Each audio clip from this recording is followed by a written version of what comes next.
চোখটা বন্ধ করে ভাববেন আদনান ভাই কথাটা বলে গেছে, একটু ভাবি। এইটুক যদি ভাবতে পারেন আজকে বাসায় গিয়ে, আজকে ওয়াজ আমার সফল ইনশাআল্লাহ।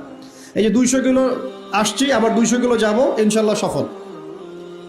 কি ভাববেন প্রিয় ভাই? আমিও কিন্তু তরুণ, আমি কিন্তু বুড়া হয়ে যাই নাই। বুড়া হয়ে গেছি এখনো? আচ্ছা, আপনিও তরুণ। তরুণরা একটু ভাবি, চোখ বন্ধ করে ভাববেন যে আল্লাহ পাক আপনাকে সৃষ্টি করেছিলেন আল্লাহর ইবাদত করার জন্য। সূরা জারিয়াত 56 নম্বর আয়াত, ওয়া মা খালাকতুল জিন্না ওয়াল ইনসা ইল্লা লিয়াবুদুন। 1 2 আল্লাহ পাক আপনাকে সৃষ্টি করেছিলেন যাতে করে আল্লাহর দিনটাকে আপনি আল্লাহর জমিনে প্রচার করেন, প্রসার করেন, প্রতিষ্ঠা লাভ করেন। এই দুইটা আপনার কাজ ছিল। এখন আপনার বয়স হয়ে গেছে 30 বা 25, ধরে নেন যে আপনার হায়াত 60 বছর, তার মানে আপনার জীবনে বাকি আছে এখন 30 বছর। এই যে 30 বছর আপনি নষ্ট করেছেন বা চলে গেছে, চোখ বন্ধ করে চিন্তা করবেন এই 30 বছরে কত ওয়াক্ত নামাজ পড়েছেন, কতদিন রোজা রেখেছেন, এই 30 বছরে 30টা আয়াত আপনি পড়েছেন কি না, এই 30 বছরে 30টা সূরা আপনি শিখেছেন কি না, 30 বছরে আপনি 30টা ইসলামিক বই পড়েছেন কি না, আপনি নবীর 30টা হাদিস পড়েছেন কি না, 30 দিন জামাতের সাথে নামাজ পড়েছেন কি না, 30 দিন দিনের দাওয়াত দিয়েছেন কি না, 30টা দিন দান সদকা করেছেন কি না। আমি খুব বেসিক কথা বলছি, আমি বলিনি আপনি 30 দিন 30টা যুদ্ধ করেছেন কিনা, এই কথা বলিনি। আমি আপনাকে বেসিক কথা বলছি, একদম বেসিক প্রাইমারি কথা। আপনি 30 দিন নামাজ পড়েছেন কিনা, 30টা রোজা ঠিক মতো রাখছেন কিনা, আপনি কি 30 বার মেয়েকে দেখে চোখ নামাতে পেরেছেন কিনা, আপনি কি 30টা সূরা শিখেছেন কিনা, 30 বার আপনি কি রাসূলের জীবনী পড়েছেন কিনা, তার হাদিস পড়েছেন কিনা, আপনি কি নবী সাল্লাল্লাহু আলাইহি ওয়াসাল্লামের স্ত্রীদের নাম জানেন কিনা, তার জীবনী জানেন কিনা, আকীদা কি জিনিস আপনি জানেন কিনা, 30টা মাসলা মাসাইল আপনি বোঝেন কিনা। আপনি চিন্তা করবেন আজকে, এই একটা চিন্তা আপনার জীবনটাকে বদলে ফেলবে ইনশাআল্লাহ। এই একটা চিন্তাই যথেষ্ট আপনার জীবনকে বদলে ফেলার জন্যে। এই চিন্তাটা আরেকভাবে করবেন, এটা ভাবার পরে আপনি চোখটা খুলবেন, চোখটা খুলে সাদা কাগজ নিয়ে বসবেন, উঠে বসবেন, বসে আপনি লিখবেন। এই যুবক ভাই শোনেন, বসে আপনি লিখবেন। কি লিখবেন? আপনি লিখবেন এই 30 বছরে আপনি কতগুলো গুনাহ করেছেন, আপনার মনে পড়ে কি কি। হয়তোবা, আমি দোয়া করি যেন এমনটা না হয়, তবে হয়তোবা আপনি খুঁজে পাবেন এই 30 বছরে আপনি বেনামাজি ছিলেন, হয়তোবা। দাঁড়ান, 2 আপনি হয়তো দেখবেন আপনি অনেক দিন রমজানের রোজা রাখেন নাই। আপনি দেখবেন হয়তো আপনি দান সদকা তো করেন নাই, রিকশাওয়ালাকে থাপ্পড়ও দিয়েছেন। আপনি হয়তো দেখবেন যে হলে সিট বুকিংয়ের জন্য হকি স্টিক নিয়ে মারামারি করেছেন। আপনি হয়তো দেখবেন যে 30 বছরে 30টা মেয়ের সাথে সম্পর্ক করা শেষ। আপনি হয়তো দেখবেন যে আপনি অলরেডি পতিতলায় ভিজিট করে চলে আসছেন।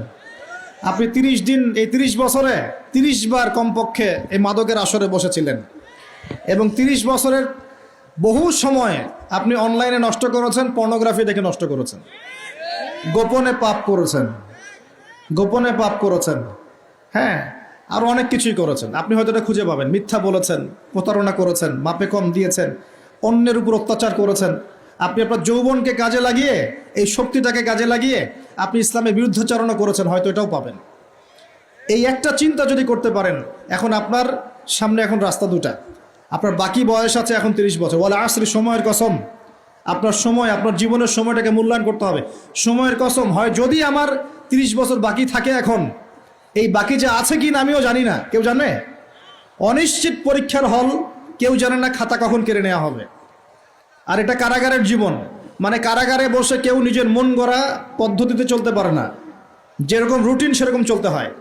কারাগারের জীবনে বসেই আপনি সুদ খাচ্ছেন, কারাগারে বসেই ঘুষ খাচ্ছেন, কারাগারে বসেই জেনা করছেন, কারাগারে বসেই বেনামাজি থাকছেন, কারাগারে বসেই হোয়াটসঅ্যাপে মেসেঞ্জারে মেয়েদের সাথে প্রেম করছেন, কারাগারে বসে। এটা কারাগারের জীবন।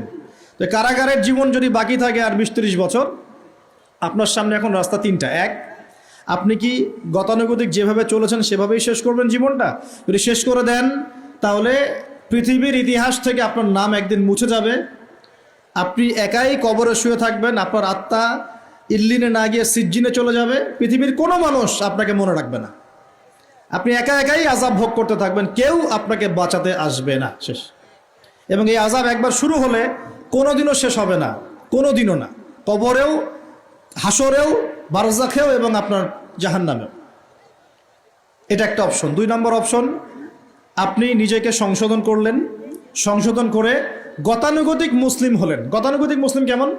হ্যাঁ, তওবা করেছি, এখন আমি মাশাআল্লাহ 5 ওয়াক্ত নামাজ টুকটাক পড়ার চেষ্টা করি, আমি মিথ্যা কথা বলি না, আমি হালাল খাওয়ার চেষ্টা করি, হ্যাঁ, আমি পার্ট টাইম কিছু দাওয়াতি কাজ করি এবং আমি আমার পরিবার নিয়ে সুখে শান্তিতে বসবাস করার চেষ্টা করছি। আমি কোনো ঝুঁকির মধ্যে যাই না, ঝুঁকিতে যাই না আমি, মানে আমি সৎ কাজেও আদেশ করি কিন্তু ঝুঁকিতে যাই না, মানে কোনো কিছু এমন কোনো কিছু করি না যাতে আমার উপর কোনো বিপদ আসবে, এটাতে আমি যাই না।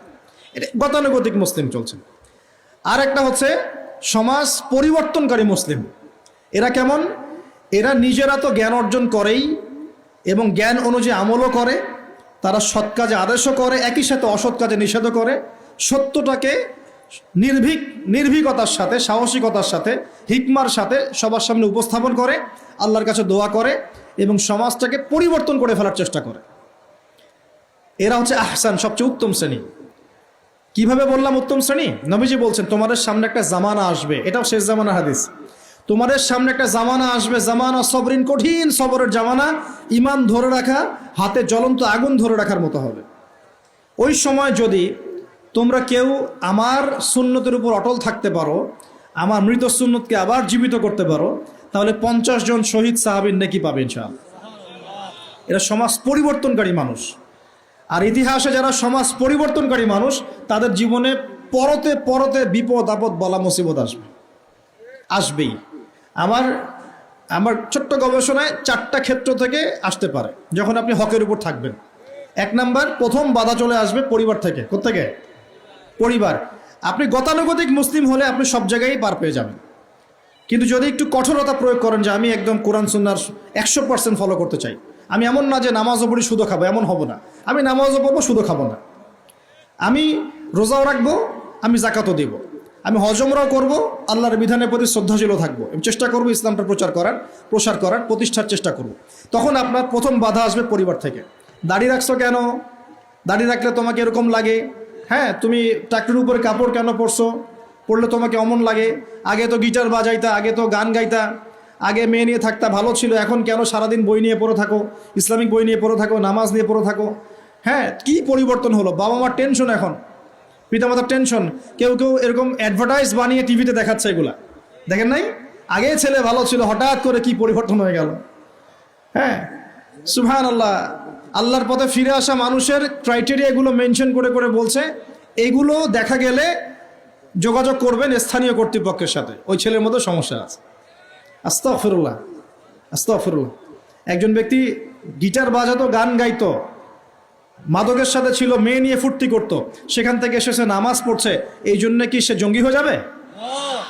এখন সে মাশাআল্লাহ কোরআন তেলাওয়াত করছে, কোরআন বোঝার চেষ্টা করছে, আলেম ওলামার কাছে গিয়ে পরামর্শ করছে, হাদিস পড়ছে, এই জন্য কি সে জঙ্গি হয়ে গেছে? পশ্চিমারা যা গিলায় আমরা তাই গিলি, পশ্চিমারা যা গিলায় আমরা তাই গিলবো কেন? ওদের কাছে কিসের জ্ঞান আছে? পশ্চিমাদের কাছে কোরআনের জ্ঞান আছে, হাদিসের জ্ঞান আছে। ও সিলেক্ট করে দিবে যে কোনটা জিহাদ আর কোনটা জঙ্গিবাদ? আশ্চর্য একটা ব্যাপার। কোরআন এবং সুন্নাহর চর্চা যদি মুসলিমরা করে, তাহলে কি তারা সন্ত্রাসী হয়ে যাবে? ওরা তো চাইবেই যেন আমরা এই কাজগুলো না করি, ওরা তো চাইবেই যাতে আমরা কোরআন সুন্নাহর চর্চা না করি। ওরা যা বলে সেই ভাষায় আমরা কথা বলা শুরু করেছি। ওরা বলছে, একটু পরে আমি বোঝাচ্ছি আপনাদেরকে, ওরা বলেছে যে জ্ঞান সেটাই, ভালো করে বোঝেন, জ্ঞান সেটাই যেটা পরীক্ষা নিরীক্ষা, যুক্তি বিজ্ঞান, দর্শন দিয়ে লাভ করা যায়। আর আমরা বলছি আল্লাহর ওহী হচ্ছে চূড়ান্ত জ্ঞান। আল্লাহর ওহী কি? চূড়ান্ত জ্ঞান। এই যে জ্ঞানতাত্ত্বিক পার্থক্য, ওরা যা দেখে না তাতে বিশ্বাস করে না, এই কারণে তারা জিনে বিশ্বাস করে না, আত্মায় বিশ্বাস করে না, আল্লাহ বিশ্বাস করে না, ফেরেশতায় বিশ্বাস করে না, পরে আগের আসমানি কিতাবে বিশ্বাস করে না, নবী রাসূলে বিশ্বাস করে না, কবরের আযাব, জান্নাত জাহান্নাম, মিজান, ফজিলত কোনো কিছু বিশ্বাস করে না। কেন করে না? ওদের এপিস্টেমোলজি হচ্ছে, জ্ঞানতাত্ত্বিক দর্শন হচ্ছে যা দেখি না বিশ্বাস করি না। আর ওই দর্শনটা আমরা কাট পেস্ট করে নিয়ে আমাদের ছোট ছোট বাচ্চাদেরকে এখন গিলাচ্ছে এইগুলো। এখন ওই দর্শন কেন ফলো করব আমরা? আমাদের দর্শন হচ্ছে চূড়ান্ত জ্ঞান কার পক্ষ থেকে আসে? আল্লাহর পক্ষ থেকে আসে। আল্লাহ যা সত্য বলেছেন তাই সত্য, আল্লাহ যা মিথ্যা বলেছেন তাই মিথ্যা। আল্লাহর ওহী চূড়ান্ত সত্য মিথ্যার মানদণ্ড, মানুষের যুক্তি বিজ্ঞান দর্শন নয়। এই জায়গায় তো পার্থক্য, সে করেই তো পার্থক্য। এই জ্ঞানতাত্ত্বিক সংজ্ঞায় পার্থক্য বলেই তো আপনাকে ডারউইনের মতবাদ পড়াচ্ছে, কারণ সে তো বিশ্বাসই করে না যে মানুষকে আল্লাহ সৃষ্টি করেছে। আর আমরা বিশ্বাস করি আদম আলাইহিস সালামকে সৃষ্টি করেছেন কে? অতএব এই মতবাদের আমাদের কোনো প্রয়োজন নাই, কারণ আমরা তো জানি কোরআনে আল্লাহ পাক এটা বলেছেন। যে জানে না, যার কাছে কোরআন নাই, যার কাছে হাদিস নাই, তার ওই মতবাদের প্রয়োজন আছে, আমার তো নাই। তো ওরা যা বলে আমরা তাই গেলার চেষ্টা করি। ওরা এগুলো সংজ্ঞা শিখিয়ে দিয়েছে যে মুসলিম যুবকরা এরকম এরকম করলে তারা খারাপ হয়ে যাবে, এখন ব্যাস এটা প্রচার করা হচ্ছে। আশ্চর্য বিষয়। আমরা তো চাইবো প্রত্যেক ঘরে ঘরে কোরআনওয়ালা মানুষ তৈরি হোক, হাদিসওয়ালা মানুষ তৈরি হোক, নামাজি হয়ে যাক সবাই, তাহলে সমাজে শান্তি আসবে। একজন নামাজি ব্যক্তি বেশি ভদ্র হয় না বেনামাজি ভদ্র হয়? বলেন। তা নামাজ মানুষকে শৃঙ্খলা শেখায় না? কোরআন মানুষকে মানবতা শেখায় না? কোরআন সুন্নাহর কোনো জায়গায় কি বলা আছে নিরপরাধ কোনো মানুষকে হত্যা করতে হবে? বরং আমি তো একটা আয়াত বললাম, কেউ যদি একজন মানুষের জীবন বাঁচায়, সূরা মাইদা আল্লাহ পাক বলছেন, কেউ যদি একজন মানুষের জীবন বাঁচায় সে যেন পুরো মানব জাতিকে বাঁচালো, বলি আলহামদুলিল্লাহ। আর কেউ যদি কোনো মানুষকে অন্যায়ভাবে হত্যা করে সে যেন পুরো মানব জাতিকে হত্যা করলো। একটু খেয়াল করে দেখেন, সারা বিশ্বে যত মানুষকে হত্যা করা হচ্ছে মুসলিম কান্ট্রিগুলোতে, সিরিয়া, ইয়েমেন, প্যালেস্টাইন, আফগান তো চলে গেল, তারপরে আপনার ইরাক, লিবিয়া, জর্ডান, লেবানন, ঠিক আছে, ওই যে রোহিঙ্গা, তারপরে উইঘুর, মুসলিমদেরকে যেখানে যেখানে হত্যা করা হয়েছে, এখানে মানবতা বিরোধী অপরাধ হয়নি? এটাকে সন্ত্রাসবাদ বলা যায় না? এটা ওদের জঙ্গিবাদ নয় কি? তাহলে প্রকৃত অর্থে সন্ত্রাসী এবং জঙ্গি কারা? মুসলিমরা না ওরা? যখন নিরপরাধ মাসুম বাচ্চাদেরকে বোম মেরে হত্যা করা হয়, মা বোনদেরকে ইজ্জত নষ্ট করা হয়, আমাদের মুসলিম ভাইদেরকে পাখির মতো গুলি করে হত্যা করা হয়, তখন এই মতবাদ থাকে না?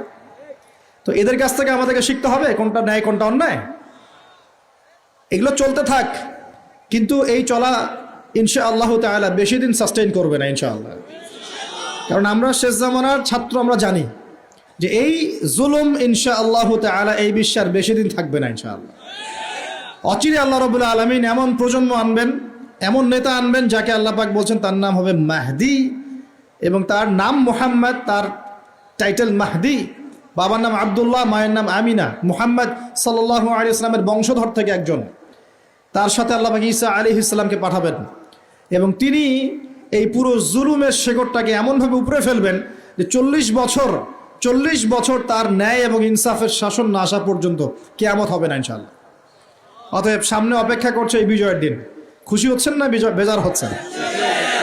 ইনশাআল্লাহ তাআলা এই দিন আমরা দেখে যেতে পারি না পারি, এই মেসেজটা তো পৌঁছে দিতে পারি যে সামনে এটা আসছে ইনশাআল্লাহ।